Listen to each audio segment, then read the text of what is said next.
প্রিয় দর্শক, দেশ এবং প্রবাসে এই মুহূর্তে যে যেখান থেকে আমাদের ইউটিউব চ্যানেলটি দেখছেন সবাইকে প্রীতি এবং শুভেচ্ছা জানিয়ে শুরু করছি আজকের প্রতিদিন। তো দর্শক, দেখতে পাচ্ছেন যে একজন বোন বসে আছে। আজকে আমরা আসছি বোনটির জীবনের গল্প শুনবো। আপু, আসসালামু আলাইকুম। ওয়ালাইকুম সালাম। কী নাম ভাই?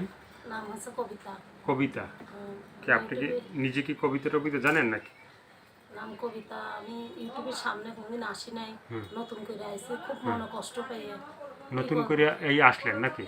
খুব তো কষ্ট এখন তো মনে। মানুষে যে কাউকে বিশ্বাস করতে চায় না। আপনি যেই মানে যখন মানুষে কাউকে বিশ্বাস করতে চায় না তখন যে নতুন করে আসলেন, হ্যাঁ, তো আপনাকে কেউ ভালোবাসবে? এখন সবাইকে মানে আপনাকে তো বুঝবে সবার মতো আপনিও। ভাইদের মনে যদি ভালোবাসা থাকে, আমার দিকে যদি তাকায়, আমাকে ভালোবাসে, হ্যাঁ। তাই আমি ভাগ্য থাকলে ভালোবাসার মনে দুই একজন পেতেও পারি। কেন মনে অনেক কষ্ট। স্বামী ছিল, একটা বাচ্চা আছে 8 বছরের, ফেলে দিয়ে বিয়া করছে আর একটা।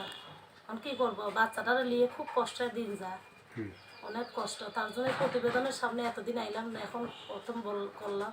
অনেক কষ্ট পেয়ে করছে, কি করবো এখন বলো। মানে অনেক কষ্ট পাইয়ে ভিডিওর সামনে আসলেন। সবাই তো বাইরের রূপটা দেখে, ভেতরের রূপটা কেউ দেখে না।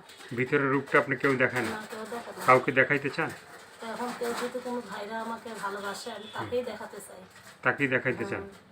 মানে মনে ভালোবাসা আছে তো আপনার? মনে যদি এক ভাইটা আমাকে ভালোবাসে, আমিও তাকে ভালোবাসবো, জীবনসঙ্গী বলে মেনে নেবো। জীবনসঙ্গী হিসেবে মেনে নেবেন কেউ যদি আপনাকে জীবনসঙ্গী করতে? আমি কষ্টের মাঝে আপনাদের ইউটিউবের চ্যানেলে আইছি, কোনো প্রদেশি ভাইরা, বাংলাদেশি ভাইরা যদি আমার কষ্ট দেখে যদি আমার পাশে থাকতে চায়, আমি এটাকেই খুব সুখী মনে ভাববো। মানে দেশি বা প্রবাসী কেউ যদি আপনার ভালোবাসতে চায়, তা আপনি আপনার ভালোবাসাটা দিতে চান। তো কষ্টের মাঝে আপুর দেশের বাড়িটা কোথায়? দেশের বাড়ি কালীগঞ্জে 12 বাজার। কালীগঞ্জ 12 বাজার, এটা কোন জেলায়? যশোর। যশোরে। তো সেখানেই ঘর বাড়ি আছে নিজের? সরকারি জায়গা থাকি, খুব কষ্ট দিন যায়। মানুষের বাড়ি কাজ করি, 2টা বাচ্চা দেখি, বাড়িওয়ালা দেখে যা পাই, বুড়া মা বাবা নিয়ে চলে যায়। ছেলে আছে 8 বছরের।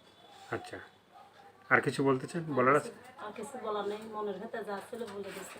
দর্শক, আপুর কথাগুলো শুনলেন, ভালো লাগলে অবশ্যই তার পাশে থাকবে। সাহায্য সহযোগিতা, প্রেম, ভালোবাসা, বিয়ে সাথে যে যেটা করবে সেটা আপনাদের একান্তই ব্যক্তিগত ব্যাপার। ভালো থাকেন, সুস্থ থাকেন, 5 ওয়াক্ত নামাজ পড়েন, দেশটাকে বেশি বেশি করে ভালোবাসবেন। সবাইকে আল্লাহ হাফেজ, সবাই ভীষণ ভালো থাকবেন।